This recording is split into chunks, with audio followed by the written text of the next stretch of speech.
What's going on, people? It's Mr. Dole back again with the review show. I hope everyone's fit and well.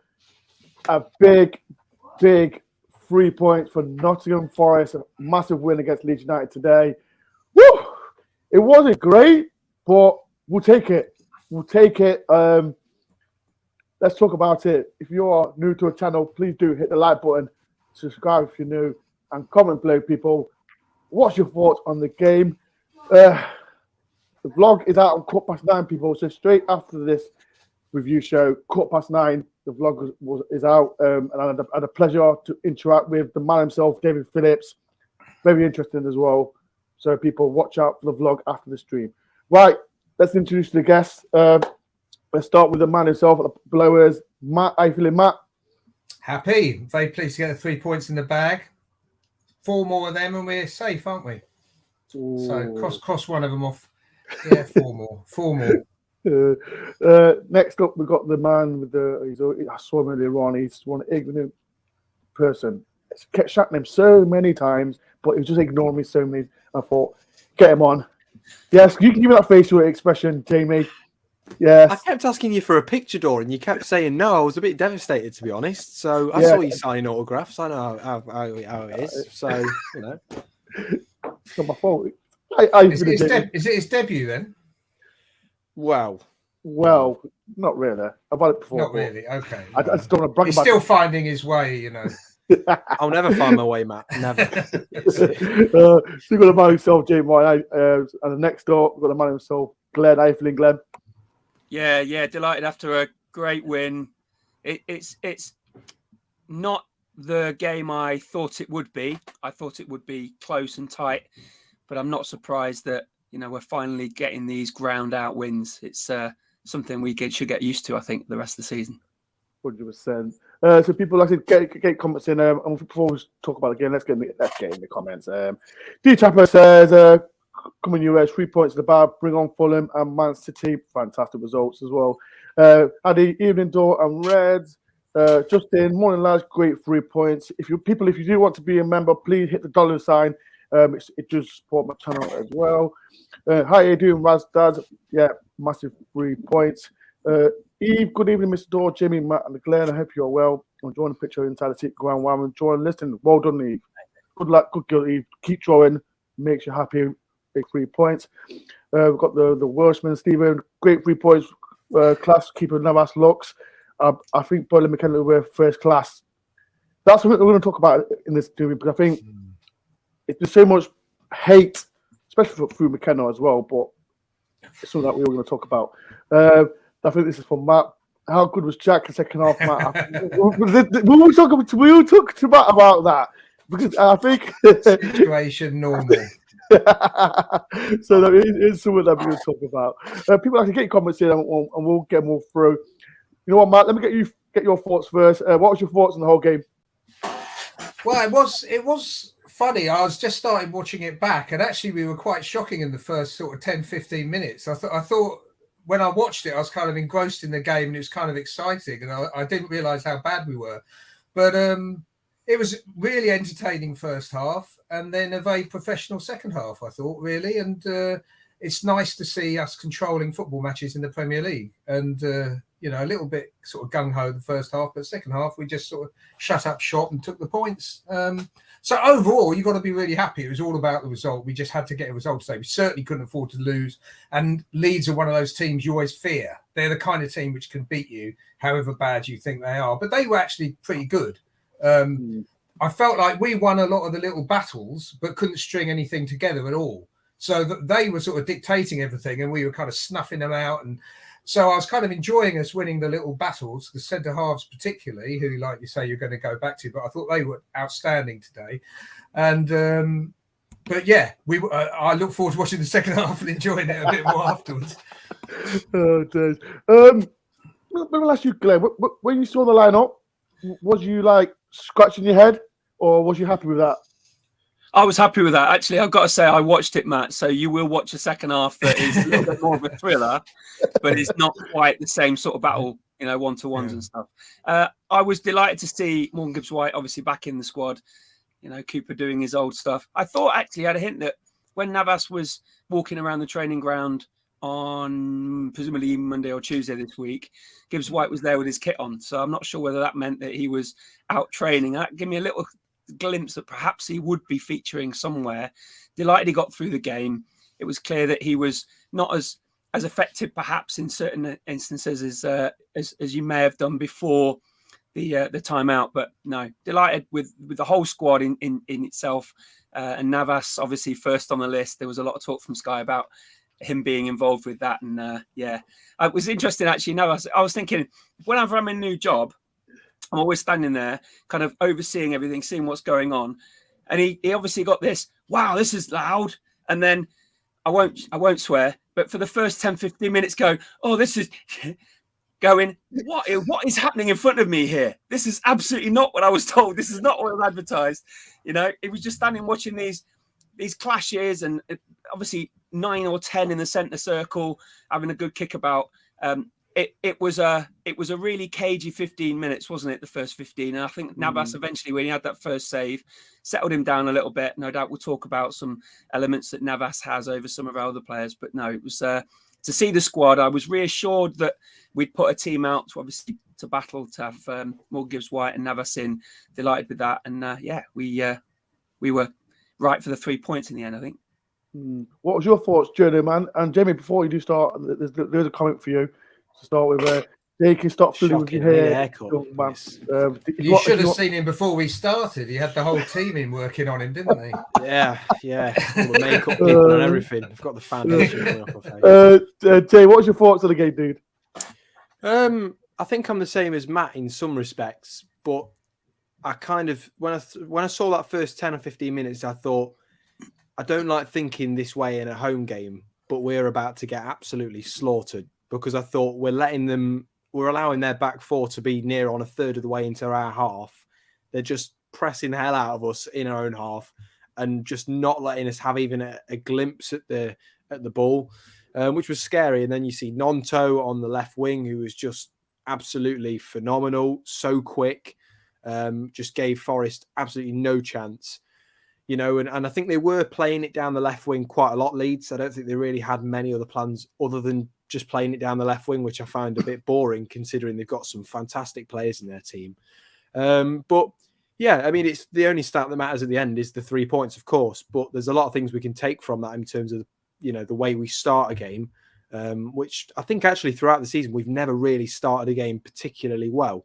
I don't know what that is. I think it might be nerves or, obviously we've got a new centre-back pairing, Bolly and McKenna.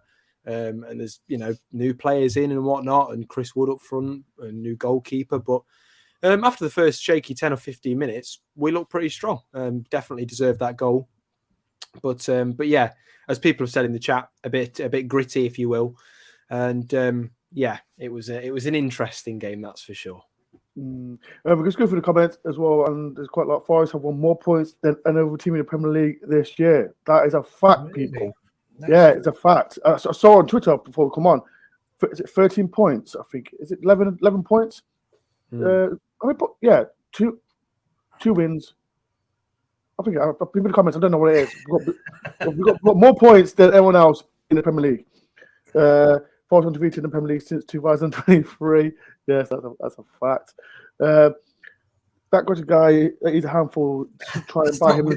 He can't buy every bastard. You can't buy everyone. You know, we buy who we want, Matt. Come on. We buy who we want. I saw it in the A block, we signed 30 players. Like I said, I'm not going to swear. We signed 30 players, we signed who we want and all of that, but it was a good chant as well. 11 points. Yeah, it's 11 points. I think there's only one more team with more points than us in this Premier League. Well, this new year, I think it's Brentford. I think it's Brentford with more points, isn't it? I'm sure Brentford do, and then it's us. This year. Yeah, I'm sure it's Brentford, isn't it? No, we've got more points. We've got more points than anyone else in the Premier League. Even Callum from Twitter, he gets all the stuff right. But so we have got the most points than anyone else. Right, there's a lot of individuals we're going to talk about. Mark, we're going to talk about Navas. Everyone was so excited about the signing from PSG. People in the comments, what a debut! What a debut! I thought it was class act to me. But Matt, what's your opinion on him? Well, he was very good today, wasn't he? He was outstanding. He's tiny though. He's tiny, but he was very, very good. Personally, I wasn't that keen on getting a new goalkeeper in.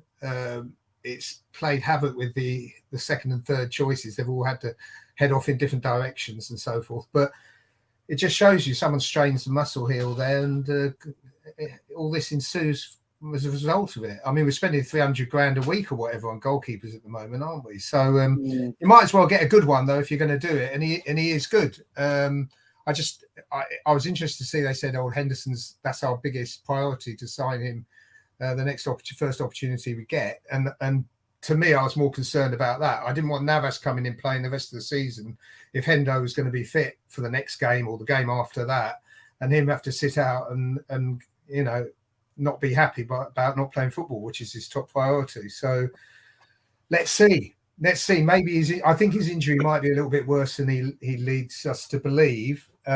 Maybe misses a few more games and he can take it on the chin and he can sign a bit of paper at the end of the season. We're all happy. What was your thoughts, Glenn? Like I said, what keeper everyone thought about, why are we bringing another keeper in because we've got Henderson, but it's going to be hard, isn't it, for Henderson to come back after today's performance from Navas? It is. I think both of them will, in one way or the other, help each other along. I think the things that Navas has in terms of distribution, which I thought was different level today.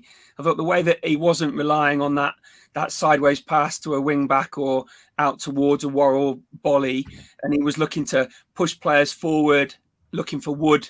Not that came up all that much, but I think that link would actually link. I think eventually, I know you laugh at, I think that link will actually come off when we have a little bit more. He offers a little bit more in that way. I think the Henderson situation is obviously brought upon this as a need to have an extra player in.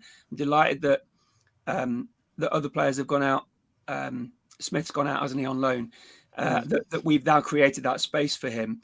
I think the decision is, and it's always a great one, isn't it, that we've got two really strong players. Obviously, we're hoping to bring Hendo in the summer, but we've got two really strong players that are going to battle for each other to get themselves into the place. And I think that's always a strong position. Competition is always the best way of getting players ready. And if Henderson eventually, when Henderson is fit and ready, I think he'll come back on merit.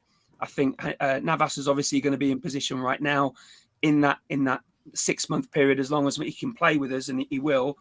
I think the decision personally as a fan, I got obviously no decision at all about who plays when. I thought the back four, obviously we'll talk about those two and the strengths that those two had in Bolly and McKenna, just settled down a lot more quickly. And obviously that initial save that he took, that may well have been a goal against that would have set, like you said, Jay, that snowball rolling. And I think that settled start that we had, although it was chaotic, Navas really got those guys thinking, okay, we can actually get through this. And that we've talked about red wall, haven't we, a while ago in terms of the championship. I think that red wall is starting to be built from the back in Navas. Whoever they put in front with Bolly or McKenna or Worrell or Felipe or whoever, I think that's a really good, strong position for us to be in terms of a Navas in goal. So that would be mine. Obviously, and yes, it would be difficult for him to come back in, but he would obviously come back in on merit. Jay, do you echo what Glenn says about Navas? Yeah, I mean, I've always rated him. I just think he's fantastic. You know, from watching him at Real Madrid, more so than PSG, where he's had a bit more involvement at Real Madrid. Just always known that he's a fantastic keeper. He knows how to organise a defensive line. He has great communication skills, and yeah, he's just reflexes are incredible. He can jump as high as you like, even though, as Matt said, he's not particularly the tallest of guys. I thought he was a bit taller than that, but it was kind of a shock to me when he walked out and he's like the smallest of the goalkeepers. But then you remember he's lifted multiple Champions Leagues, more than Forest have as a whole club, more than PSG have as a whole club as well.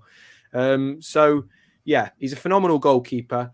But when it comes to Henderson, I think I do want him to sign in the summer, and there's not going to be anything controversial that I'm about to say, but we shouldn't fall in love with a lone player. And I think that Henderson, I would say, is likely to come to Forest, but how did we all think about Jed Spence, this time last season, and what happened with him? Spurs are going to be on the look for a goalkeeper in the summer. There's going to be so many teams. Aston Villa could be as well if Martinez leaves. There's going to be quite a few teams that are looking for goalkeepers. And Dean Henderson is young. He's a huge prospect, perhaps for the England team at some point, even though he's got massive competition at the moment.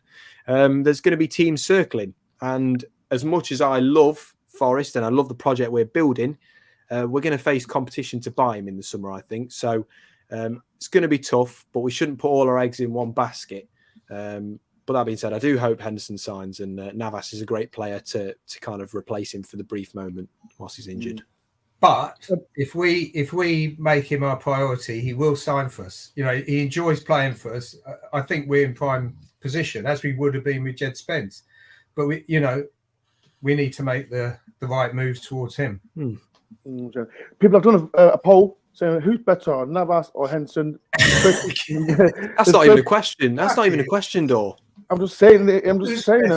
Who's better, people? So far, there's 51 votes. Navas 81 and Henderson 19. People get your votes. There's 222 people in. Just click on Navas or Henderson. I'm just going for the comments as well. It depends how good they're going to be next year and the year after that and the year after that. You know, Navas we're getting Navas at the end of his career, aren't we? Sort of thing. He's not going to last that long. Sarah says Navas was so cool and composed. We need to sprinkle some of this on Diallo. Well, he's a kid. That's the thing. We'll talk about him later. Look at our panel. You know, we've got the old guys and the young ones, and they all have different. Wait. Who's the young guy? Who's the young guy? Really? Oh well. Yeah, he's saying that now. He doesn't want to. Yeah. Okay. Where am I pointing? It's back fun, isn't it? People, just go for the comments. This is Nick. We also sent young people unload NSL yesterday. Yeah, as well. And this is Kieran. Of course, they should not have done a vote. Why not? We thought we'd have a little laugh. People. We have to do a vote. Right, it's dehumanizing. It's dehumanizing. Who's the best? Right, okay, let me ask you three. Who's better, Henderson or Navas? Jamie. Well, it's Navas. He's got 13 years on him. It's not even a competition. I have to say, Matt. I love Henderson. I think he's going to be great, but he's not better than Navas. Navas or Henderson? Who knows? I've only seen. Come on. He's got the question. I'm a sentimentalist. I'm in favour of our players. He's got to earn my respect still. Navas, politician response. It starts as sort of zero, and he did fantastically well today. So gold star for today. Okay, we are on about overall though, aren't we? Because I don't want to jump the gun and say that he's better than Henderson. You know, when they've both finished their careers, and when Henderson's won 3 European Cups for us, then we can compare it. When we got our 5 stars, then I'll give it to Hendo. That's a good. I love it. Glenn. Oh, yeah. It's like Hendo for us. It's so far. It's like West Ham at home, in that both of them have 3 points. We'll see how he gets on for the rest of the season. Obviously, it's Navas. On paper, it's Navas. Yeah. In a Forest shirt, we've not seen enough of him, have we? Good. Okay. Good. It's good to see that them two dodged the question, but it's fine. Actually, the Brentford point. They've only played 4 Premier League games. We've played 5 this year so far. That might be the reason. Oh, okay. There's 146 people in. If you can do a massive favor, please hit the like button. Get me to 100 likes before the end of the stream. Right, let's talk about the defence. I was shocked and surprised that Sidori and Bill Worrell was dropped, but after watching today's game, I fully understood it. But let me ask you, Glenn, was you surprised Joe Worrell dropped and McKenna alongside Bolly at the back?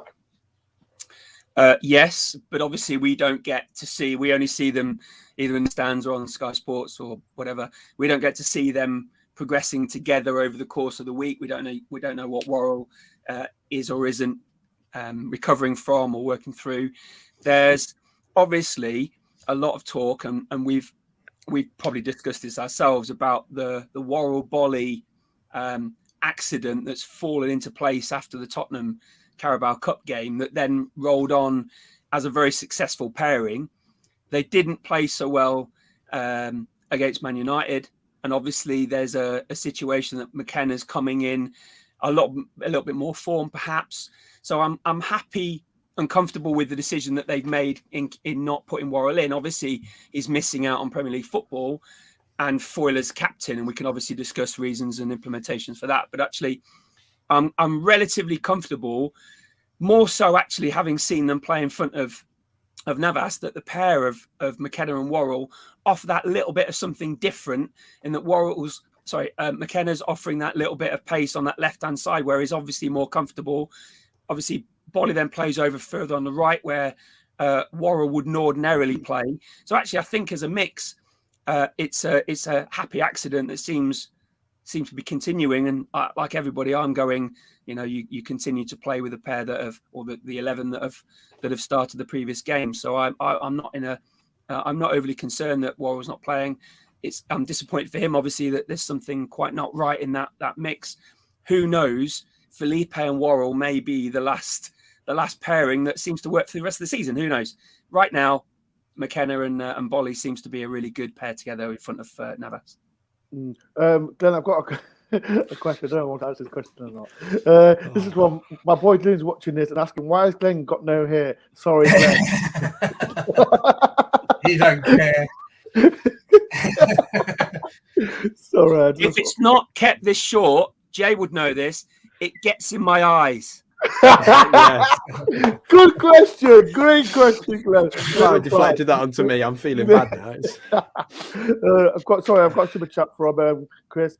$9.99. Thank you, Chris. All the way from America. I'll spend that on Glenn's hair transplant. If that's so I've deflected it back onto Glenn Jameson, if that's okay. You have to get some shoe polish and just paint it on for $10. That's all you'll be able to afford. Next time, make him do it in advance. Jay, how do you feel like Bolly and McKenna played today? Because I thought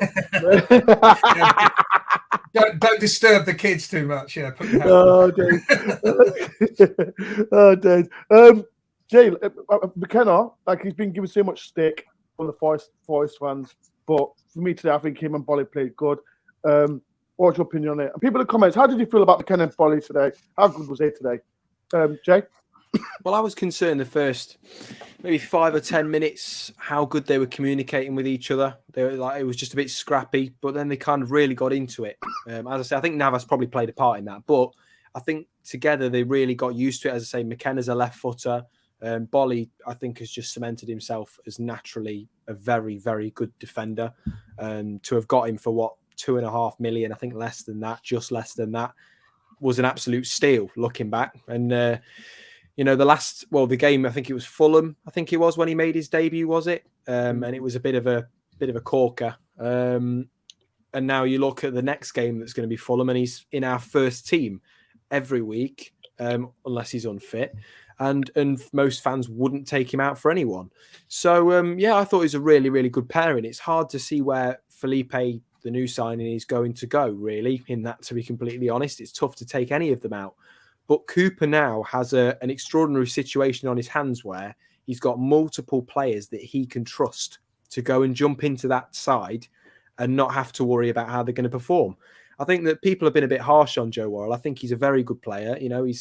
He's not very experienced in the Premier League, and he's a relatively young guy. A lot of these really good top-level Premier League defenders are late 20s, early 30s. I mean, you look at Thiago Silva, he's 38, and Joe Worrell's, 25, 26, if that. He's going to find his way in the Prem, and he's going to get a lot of game time along the way. Cooper can trust him, but trying Bolly and McKenna was just another combination that Cooper wanted to try, knowing that he can trust them.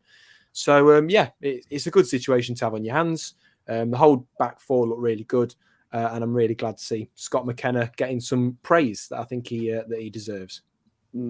Before I ask my next question, Kieran, thank you for being a member for 13 months. I do apologise. I've not seen it on my computer. But Kieran, thank you very much. I'll get you on the show tomorrow with Des. With Due Daily. If people want to come on Due Daily on Des's phone in tomorrow, please do. That will start at 8:00. So if any Forest fan that wants to come on, please do. That starts at 8. Message me or message Des. Matt, let's talk about. I know. I think all Forest fans know. We love Cooper. I love Cooper when he does this. He'll say Morgan Gibbs White is out for months or weeks or months.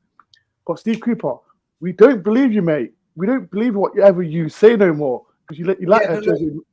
when they're seriously injured, you've got to go shopping, haven't you? That's the thing. That's what you do with a player's seriously injured. You send them shopping down to London, sitting in, wherever it is, sort of Armani or whatever. That's what they do. So that was a clue, I think. And like you say, when he's down at the training ground and he's not the last one out because he's having so much physio, that's another clue.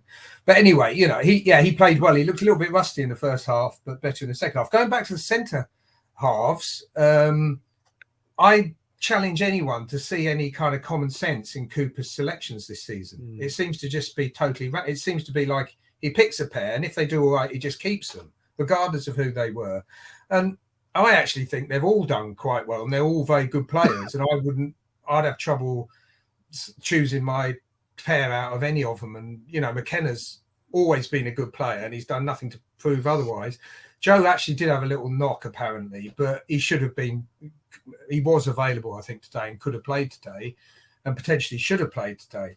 But then another thing also about Joe is he looks a little bit shaky occasionally on the defending, but he contributes a hell of a lot going forward. And the stats to back this up. He takes chances and he misplaces the occasional pass, but he does a lot more than a lot of them. Having said that, they all offer an attacking threat, don't they? And Bolly has just got better and better and better. So as far as the centre halves go, there's a lot of them. As long as they're happy, you don't like changing them, but he seems to change them and they all seem to work. So, long may it continue. At the moment, they're doing all right.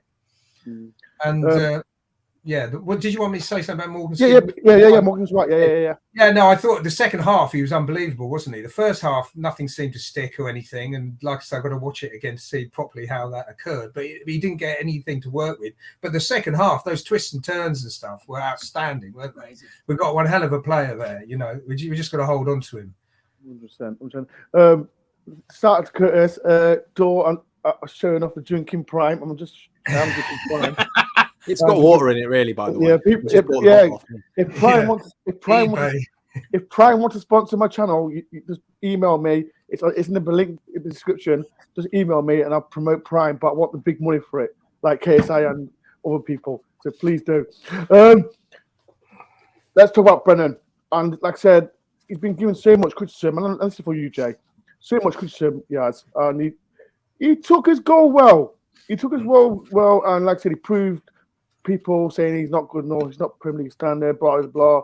But he proved so much. Somebody, I'm not saying all Forest fans, maybe 5% of Forest fans wrong, but he got his goal that he deserved today, didn't he? I think it's more than 5%. I would say a very large majority of people will say, I've never said that. I've never doubted Brennan Johnson. And they have. I think that it was never an ability thing, as he's proving now. It was always a confidence thing. As I've said for, I would say, most of the team, it's always been a confidence thing. They've all got the ability to go in there and do incredible things in the Premier League, really, really big things in the Premier League. Steve Cooper sees that. That's why they play for Forest. But with Brennan, I think it's been a remarkable start to the new year for him. To have 5 goal involvements, in the new year, the most of any player in the Premier League. I think it's only Bruno Fernandes and Riyad Mahrez that have got the same amount of goal involvements. Is phenomenal. To have your name next to names like Fernandes, as much as we dislike him after that tie away at Old Trafford, Riyad Mahrez is a fantastic player. To have your name next to them at such a young age is phenomenal. To be nominated for Player of the Month alongside Marcus Rashford and others, phenomenal. So it's just incredibly impressive. I was when I was watching it, we saw the ball come out after the free kick and thinking, okay, nothing's going to happen here. It's going to get cleared away. And you just see Brennan Johnson go for it and you're thinking, wow, how on earth has he scored that? I mean, just what a way to score. And from that moment, I thought, yeah, we're going to go out and win this. And I thought Brennan might get a couple more.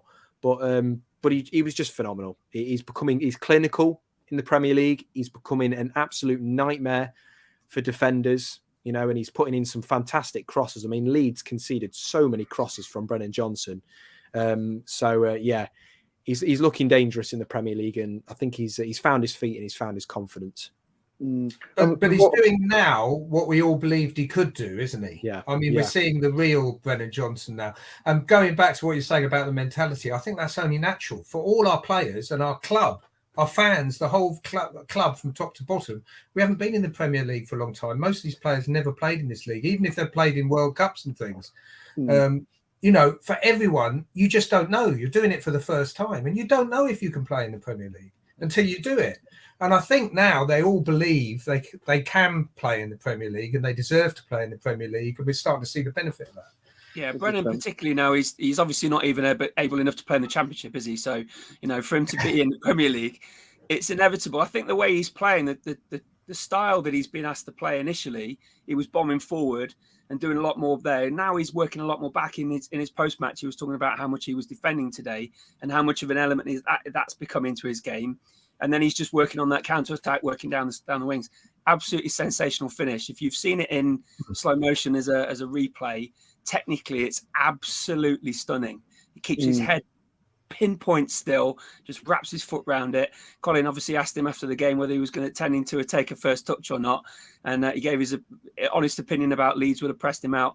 For him to take that effort and keep it down more than anything into that corner, absolutely amazing. Yeah, great goal, wasn't it? I was about to ask people in the comments. Who's loving the new Brennan Johnson, the naughty one? Because sometimes I think there's a few times today, like, with a few Leeds players getting right in front of you, by the looks of it, wasn't it? Right in front of you on that. Yes, right in front. Right in front of me. I'm loving it. Like, was it when the second ball came down? Yes. Yes. I think who's loving it. Like I said as well, I forgot to mention, like, who's like. Every time there's a scuffle, he's always there. And people say Brendan Johnson's too soft. I said to Malcolm, he plays better, doesn't he? When he's had a little bit of a fight, when someone's kicked him or something. You know what, Matt, I feel like, Matt, I you should go and kick him. You should go and kick him at the beginning of the game. I said to Malcolm, right? I don't like this Brendan Johnson. But Malcolm says to me, Ben, but he needs it. I think because he's in the Premier League. If he doesn't do that, it'll make him soft. He'll get bullied. And then every time there's a little kick on him, he comes back in and he just like doesn't play his face. And I think, like, looking back on it, I think, you know what, Brennan, keep going, Brennan. You forget he's still young. He's very young as well. And, you know, he'll only get better. And then, like you're saying about Joe and all these other people, they haven't played in the Premier League. They're young. They're going to get kicked. They're going to grow up and they're going to handle it better. You know, it's going to come with age. They're going to just get better and better. New haircut as well. He always scores with a new haircut. That's all I'm saying. So he gets his haircut every week now, apparently. I did tell, shout out to Alison and David, saw him at half time. I did say to him, Brendan will score. I didn't say 4-1 for my prediction, but Brendan will score 2. But he scored, and well done, Brendan, for that goal.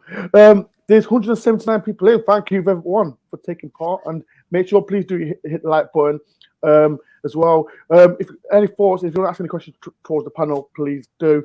I'm going to go through the comments as well. My criticisms towards Brendan have been so harsh. It has, really harsh. And people need to remember, it's his first time in the Premier League. He's getting used to it, things to do, what not to do. He's still learning. He's only 21 years old. And I think the other thing is he's struggled. There's no doubt he's struggled. If you asked him, I don't think he'll say, yeah, I'm playing brilliantly. Aren't I brilliant the first 10 games of the season? But he was made to play. He, you know, if anything, I think he should have been given a couple of games out for himself. But he was left out there and forced to play. And it was tough, wasn't it? So it's even better to see, you know, we're getting the dividends of it now. How much did the World Cup have to play in that, though, Matt? 100%. Matt, you answer it first, then I'll answer mine. What do you mean? The World Cup in the fact, in what respect, that he had to play or something, you're saying? I don't, or you're saying he's distracted, worrying about. I'm saying he was distracted from that, and obviously that was something that was in his peripheral. No, that he was able to. I don't believe that. No, I don't believe that. All that stuff, I tend to totally disregard. You're out there, you're playing Premier League football. There's not. I don't. You know, if he's playing bloody table football, he'd be competing, wanting to win, not thinking about anything else. I never believe that it's such a high level. I'm not. I don't think I agree with that. To win and his determination to play. I'm always thinking whether it's an element that's in the back of his mind where he's thinking he's building towards that, and that might perhaps a knock or something like that might affect it, rather than it being reducing his level because that's coming up. But it's got to be, hasn't it? I mean, you're what, 21, 22? You're going to be thinking, well, if I get an injury, I'm potentially missing my first and potentially last, because, Wales haven't been in a World Cup for 60, 70 years. It's a huge moment for him. If I thought there was a player that was thinking about other things, I wouldn't pick him. I don't think it's think about the next game. I think it's in the back of his mind. You have to think about the next game. That's the whole ethos of football to me. You just go out there, you treat every game, whether it's the Beezer Holmes League or the County Cup or whatever it is. That's what Cloughie would have said. Concentrate on the game. If you're playing at the park. Cloughie wasn't Welsh though, was he? No, but that's not the point. And if he was thinking that was catastrophic, because that didn't work out very well, did it? But it's a lingering thought, though, isn't it? You have it about absolutely anything. If you're good, well, I don't agree, to be honest. If he was distracted, he shouldn't be playing, and it didn't work out very well, did it? If you're not going to play well enough, he could have ended up not playing in the World Cup, and you could arguably say that's what happened. He should have played better. If he's playing like he was now, he'd have played every minute of every game out there. I just think it's impossible to stop that thought. I think that is just a thought you will have if you've been told by the manager confidentially you're going to play in that World Cup. The thought in your mind is going to be, of course, let's focus on Forest, but there's always going to be just that something when you're making that run, when you're having that shot, when you're making that tackle that thinks, okay, well, if I make this now, or just that anxiety almost of you don't want to get it wrong. And with that, he's playing with a lot more freedom. And like you said, Dor, a little bit more of an attitude as a result of coming off that World Cup into the rest of the season. I just think he's got used to it. I don't think the World Cup had anything to do with it. Let me ask a question, right? Because like we mentioned Brendan Johnson, like with he's got better since the World Cup. Let's talk about Loddy as well, because Loddy wasn't great prior to the World Cup. But now you'd never have signed him up at January 1st. Now you'd pay anything. You'd pay 25 million for him. Yeah, you would. There's no doubt. He's turned a massive corner, hasn't he? He's unbelievably good now. I mean, he's virtually man of the match every game. You can't find. He's done nothing wrong, and when his first 5 or 6 games, he virtually did nothing right. So it's chalk and cheese. He's an incredible good player now. I don't know why. I mean, again, I think he's acclimatized. I think it's a hell of an ask playing in the Premier League. It's harder than playing in the World Cup. It's an incredible level, and you've got all these players. They're young. They're being chucked in. Even if they're old players, they're playing at this level for the first time. Even Navas, he's playing in the Premier League for the first time. 100%. It's a challenge. Definitely. There's 169 people. Thank you for everyone that's taken part to watching the podcast with myself, Matt, Glenn, and Jamie. If you can do big favour, please do hit the like button. Let's talk about players. I don't want to be negative, like we won the game, but especially in the first half. And I'm going to ask you, Glenn, Diallo Mangala. It wasn't this sort of game, was it today? Especially in the first half. I think he's better when he's got a little bit more space. When he's got time to take those. Doorbell. What's that? What was that? Don't worry.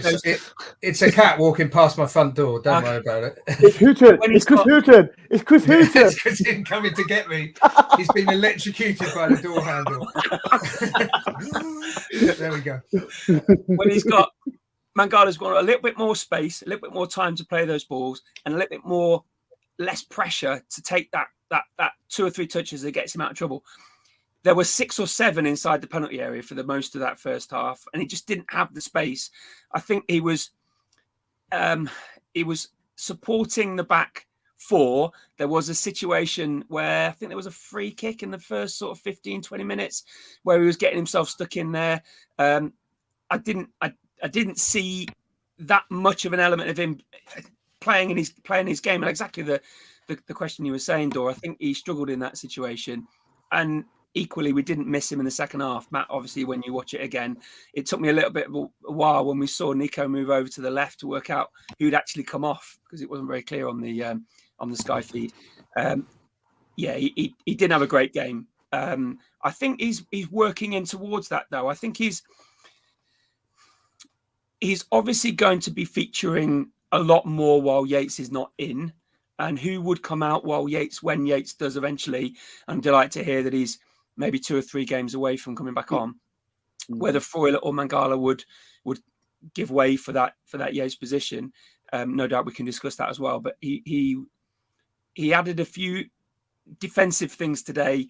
Got himself. Did he get booked? I can't remember. No, he didn't. Did he? No, so it was he didn't. probably the first game he didn't get booked in the first 60 hour or whatever he plays. It wasn't the game for him. But he's definitely still learning to play against a pressure defense like that, and as a midfield that doesn't give you any time or space at all. We're going to talk about Matt's favourite player of all time, the Ginger Ninja, Jack Colback. And people, again, when the 25-man squad came out, people saying, "Oh, why have we got Colback? Why has O'Brien not got ahead of him?" When Jack back come on today, when it first come on, I thought, you know what? Yes, that's the type of play that we needed. The little things in detail that he was doing, like making fouls and all that, that's what we need. I don't think, no disrespect to O'Brien, I don't think he would have done it. But Matt, let's talk about Colback, man. Wait. Before we get to that, there's one thing I need to mention, and I'll come to the chat. Nigel Doherty, 11 years yesterday. Yeah, rest in peace, Nigel Doherty. Fantastic he did for Nottingham Forest. But yeah, rest in peace to Nigel Doherty as well. Rest in peace to Nigel Doherty as well. It's 11 years. It's a long time, but he did fantastic for Nottingham Forest. But yeah, rest in peace to Nigel Doherty. Mate, let's talk about Jack Colback, man. Like, come on. And he did his job, didn't he? He did his job. He knows his job inside out. We're talking about all those other young players that might be learning. He's written books, he's written encyclopedias on how to play a central midfield position in the Premier League. He's an outstanding player. People that doubt Colback are just missing the whole point of the game. He hardly puts a foot wrong. I'm amazed he's played so much this year, but he's playing more and more, and he's doing it on merit. And every squad should have a Jack Colback in it. I mean, even if he doesn't play, like Cafu was great for us last year. What can you say? And actually, Mangala, I think, is actually one of the better midfielders. Well, they're all good, aren't they? They've all got a place. I thought Freuler played brilliantly today, and he's totally overlooked far too often. Incredibly good player. Mangala's got something, he just can't complete a game. I know the rest of the players really respect him. He's one of the better players at the club, and Danilo's going to be great in time. He's got something special. A couple of those balls he did, even in that hectic first half, it was like, I don't know, he kind of passed it with the outside of his heel or something, sideways. And there was some incredible stuff. I think we're going to see, we've got an interesting time ahead. And with Yatesy coming back, how is he going to fit into that midfield? I'm a sentimentalist. I tend to like Kuarte and all that stuff. There's a lot. Yeah, there's a lot of these guys. So you forget, and that's the problem. And I think you just got to pick them all on merit. Put them when they've got the shirt. If they keep playing well, you keep them in, and then you switch them out when they don't, and you rest them and you rotate. You just got to pick them on merit and what they do on the pitch. Actually, Glenn, like I said, we mentioned like with Ryan Yates, Canute, and we mentioned Jack Colback as well. I thought he was fantastic when he come on. Do you think when Yates or Canute come back, do you think they'll struggle to get in that team? People comments get involved as well. Do you think they'll struggle? Because I know it wasn't a great game today, but we got the 3 points. And don't forget Scarpa as well. You got Scarpa as well. People, there's a lot.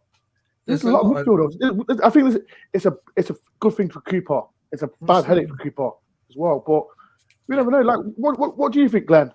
I think Colback today showed exactly why those who doubted him being the Premier League squad, why he is rightly in that 25-man squad. I think that the way he came on and sat just in front, he was sat on the 18-yard box edge of the D and was just bossing everything that was coming through. It could well have been, it's over here somewhere, that boxed shirt he was wearing, where the lightest of subtlest little touches, and he was playing at left back at the time, obviously winning the ball back and just really savvy with these young kids from Leeds. I think to answer your question, I think Yates, depending on the issue, however long it takes him to come back, and I know we've probably talked at length about it may not necessarily be what the club is saying in terms of a facial injury. I thought he was pointing his foot actually just before he went off against Leicester. So who knows what it is? Whatever it is, it's quite right that he's taking time and being given time to get healthy and well. It's a medical issue, though. It's not like he's hurt his ankle or something. It's more of a medical issue they've got to deal with doctors and tests and stuff like that. So to answer your question, Dor, I don't think it would be very difficult for him to come back in the team. However, we've got a squad that is right fit and best fit for who we play. We don't play Leicester every week. We don't play Leeds every week. We are in a league that then offers us different sorts of solutions that we have to play through the midfield against their midfield. And Cooper would obviously put in a squad of fit players as best fit against that opposition. Yates offers the majority solution, I think, in my opinion, against most of those midfields. And I pick him 9 out of 10 times. If he's fit and well, he will work himself back in. I don't fear that at all. I think Scarpa, you're right. Danilo, you're right. Freuler, Kayate, when he's fit again, will be best fit to certain situations. And that's why we're tending to have 3 doing different roles in there, aren't we? I think Yates offers a lot more than most.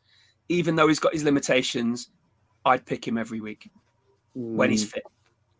Me too. That's my opinion. I'm not saying because I like Ryan. I'll still put him in the team.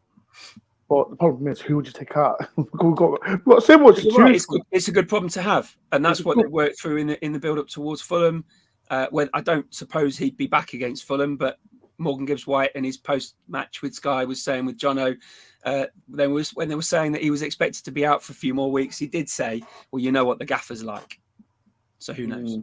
You never know. Well, and quickly, a good thing about Colback is he's not the kind of guy that expects to play every week. He probably thinks he should have the rest of the season off now. He's done more than enough minutes already.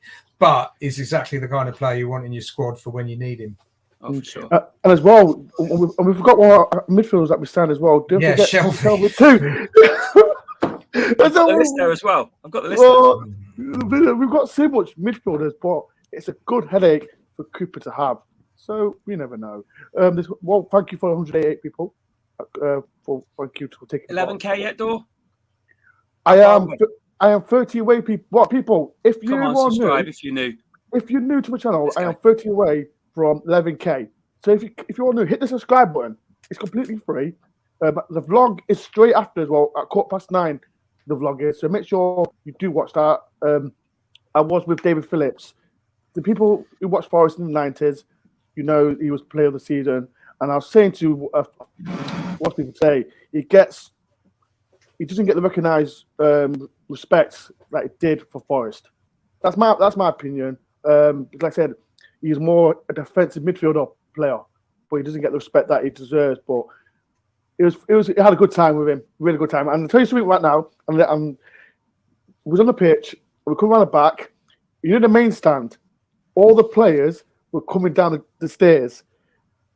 Sam Fordale says, "Oh my days, we've come at the wrong time." But it was a good time for us. Good time for us, but wrong time for him because he's got a job. And David Phillips, he just walked on. He didn't stop. He just carried on walking. I went, "Dave, what are you doing?" I went, "I don't care. I can do what I want." So shout out to David Phillips for doing what he wants. It was legendary.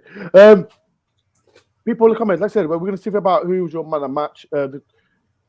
No. Let's talk about Chris Wood. This is a bit of a tough one for people. I'm going to ask you, Jay. I don't want to criticise him because, but I don't know. What do you think of Chris Wood? People in the comments, what do you think about Chris Wood? Don't say anything disrespectful. Because can I make one point before I talk about Chris Wood? Just about Danilo, one thing. Yeah. This is going to be controversial, but I think he should have got a red card. I think he did it. The tackle where he got a yellow, he went studs up into the shin of Pascal Strike. It should have been a red, in my opinion. He got away with that. But anyway, that's a separate point. But he should have definitely got a red card for the second yellow. Absolutely. But both of them should have been carded, one for 2 yellows and the other for a straight red. But it's a man's game. A man's game. I am old enough to remember. You still think it's like ballet, but it's a man's game. If you watch Leeds in the 70s, then you know. I've watched Graham Souness highlights, Matt. You know, I know how rough it was back in day, but you know, when it comes to Chris Wood, though, the thing that it makes me sad because I think that he has got a place at Forest, but he's not the kind of forward that can run from the halfway line and beat your centre back. When when he was coming up against the likes of Maximilian Vober and Liam Cooper, and he was at the halfway line, it's like, well, he's a 1-1 with them. He hasn't got the pace. He hasn't really got the skill. It's like, well, it's just a wasted ball, really, and that's not really his fault. He's just not that kind of player. I don't think that kind of forward. But does he fit in with the way we play at all? I don't think he does. Personally, I don't think he does. I think he's being told to play quite deep, and he's we're not really getting forward enough. Or there wasn't a lot of service. I know what people are saying, but for me, I just don't know if he really fits in our system. I think someone like Sam Surridge does, because he's got a little bit more pace than him. He can take on defenders a little bit better, a bit more versatile in some aspects in respect to how a forward can play. But I want to give Chris Wood a chance. I don't think it's fair to write him off. I'm not sure he fits the system 100%. And look, he's a good player. Like we talked about Navas, he's done a lot more in his career than most people ever will. So he is a good player. Does he fit with us? Is he the right profile? Do we actually want to keep him? Why the hell did we sign him? And has he done well in the last 2 games? No, he hasn't, has he? So I personally am baffled by the whole thing. And it looks like he is too. It looks like what am I doing here, sort of thing. So far, the first game, why they picked him when he hardly taken his shoes off, hardly, put his kit on, I can't believe. I've never seen anyone, play so kind of badly, really. And I don't blame him, because he's a good player. Yeah, he was just chucked in, and he literally did nothing. There were spectators that passed the ball back when it went off the pitch that contributed more to the game. It was awful, and I felt sorry for him. And today he was marginally better at the beginning, and then he did nothing again for the whole the match. I don't get it. I would have taken my time, put him, got him right, and then if he's good enough, pick him then, sort of thing. But Sam Surridge is much, every aspect of his game is better at the moment. Sam certainly wouldn't have waited for the keeper to go back into his own penalty area before he crossed the Mangala, who then passed back. No, it doesn't fit. I don't know. It's a weird fit, isn't it? It doesn't seem. I don't get it. It doesn't make sense. It's a bit like the centre half thing. So some of Cooper's selections this year have been a bit sort of strange. Last year I felt like you could predict all of them, but this, and probably Wood is the most strange of all of them. Like I say, there you go. I don't know, people. So we all agree that Surridge starts ahead of him. Yeah, I think so. But he hasn't played a proper centre forward all season. Then you get one and you chuck him straight in. Loan.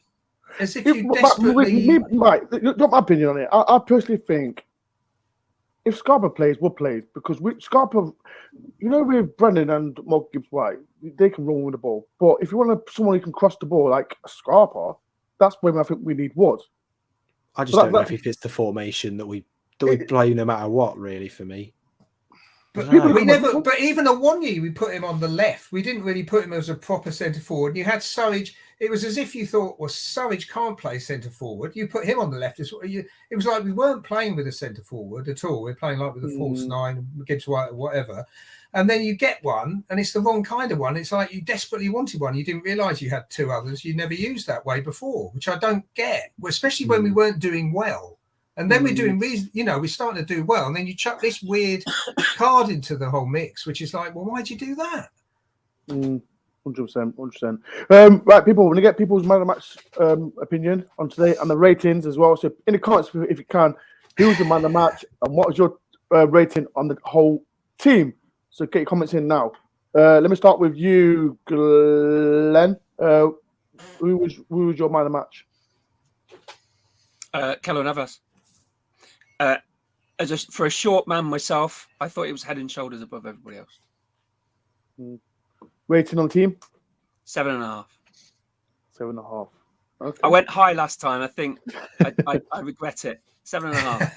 Only because they've ground out a win playing badly. They've now got to terms with playing against a team that will press and press and press. What was it? 27% possession or something we had. 5 shots on goal in the first half. In the second half, 2 or 3 in the first half. Game 1. Play ugly. Let's go. Bring on Fulham.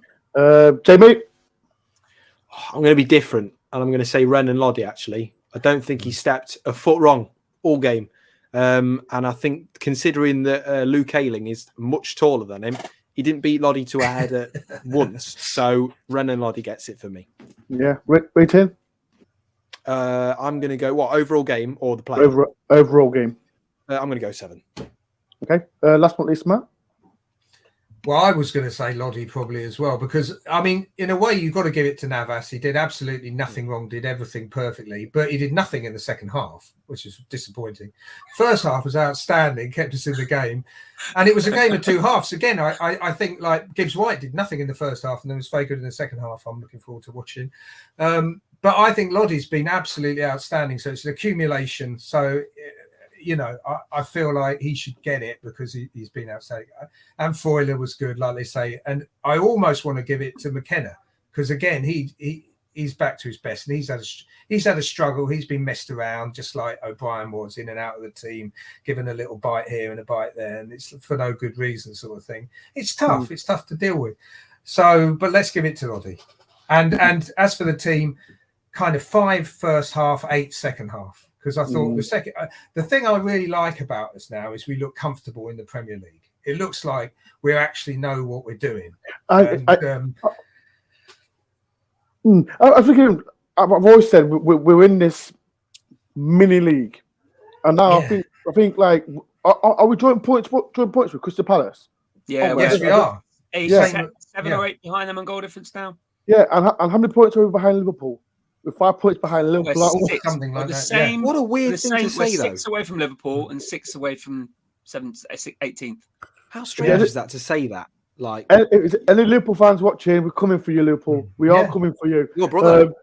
But look, we're picking up points now, so we're starting to look like we can get some of those results against some of the bigger teams now. So look, let's not get carried away, but we look like we belong. I think we're going to be okay this season, and we've got reason to think we're not going to have a lifetime of struggle, sort of thing. We're on a rapid incline, aren't we? Yeah. I'll take my mind. All right. Sorry, on my post-match, I called it Premier League Division 3. We're at the top half of that. Yeah, yes, but we're looking for promotion to Premier League Division 2, aren't we? Sort of Division 2. You know what, Glenn? Really good thought, Glenn. Really good thought. Clever. On a Sunday night as well. That's really. He is a teacher as well, so he is a bit clever. I'll say my mind of March. I'll say, you know Shouldn't what? he be working hard? These teachers are meant to work all hours of the day, aren't they? They can't go on door. 4-day week last week, mate. Yeah, there you go. Exactly. Get back to work. Get back to work, Glenn. I'll say, you know what? I'm going to give it to Loddy as well. Loddy for me was my man of the match. I saw all the criticism that he got before the World Cup. It was shocking, but after the World Cup, nothing to worry about. No Brazilian call up. He deserves to be in the Brazilian squad now. If I'm on the way his form is. So for me, Loddy. And rating, I'll say 7.5. 7.5 people. I would have said 8, but nah, I'll say 7.5. And yeah. Right. Thank you, everyone, for taking part. Say thank you to the legend, Jamie. No, Jamie's not a legend because he ignored me. I was going to say, you've got the wrong name there, Dor. He ignored me before the game. I'm not happy at all. Glenn, Matt, thank you very much for coming on. And before I do go, Des, I'm not happy with you, Des Oldham, because people in the comments, he sent me a picture.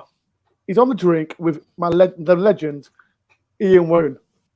I don't know if you know. He was there, wasn't he, with Dyche spying today? I'm not happy. Like, why? If you want to see, he's taking the mick. So, Des Oldham, if you're watching this, this is him. This is him. Having a little drink. He thought he could phone me. He's taking the mick. So people, tomorrow when Des is doing a dialogue with Des, please from me, get at him. I don't care what if 2-footed. 2-foot him. Anything. Elbow, headbutt. Scissors. Yeah. I want to see scissors because this shins. Yeah, it's just got dark, didn't it? Studs down the Achilles. How many times did we take their boots off today? 3 or 4 times. That guy was nearly playing with a pink and a green boot or something, wasn't he? Or an orange one or something. Jesus Christ. Rainbow coloured boots. to admit to it. Dan. Yeah. But yeah, people, Des is doing the Darling Des show. So if anyone wants to come on Des show tomorrow, 8 o'clock and onwards, get in contact with me, get in contact with Des. Any Forest fan can come on, have to say about today's win. Please come on. My vlog is coming out at 9:15, so we'll have a go on that. It features me and David Phillips as well, the legend himself. And yeah, who else is on there? Frank Clark's on there. Who else on there? There's a few of all Forest players on there. Yeah, just watch the vlog, 9:15. It's really good. And before you do go, please do massive favor for me. Please do hit the like button. If you get me to 100 likes, please do. And if you can get me to 11K, how many am I on? How many subscribers am I on? Because if you'd be nice, I am 26 away, people, from 11K. So please do hit the subscribe button. It helps me a lot. As well, make sure everyone subscribes to Jamie, because Jamie, when's your interview coming out? It's coming out on the 10th of February, the interview with Darren Fletcher. So I'll make sure to send you a link and whatnot. But yeah, do stick around if you can. And please do. You can. Jamie's link is in the description as well for his YouTube channel. So Dan Fletcher, legend to Forest as well. If you know who Dan Fletcher is, commentary back in the day with Larry Lloyd. I know Glenn and Matt will remember that interview. Him and Radio. What was it? What was it? Radio Trent, was it? Radio Trent, definitely. No, it wasn't Radio Trent. Oh no, it was Century Radio, wasn't it? Century FM. Century FM.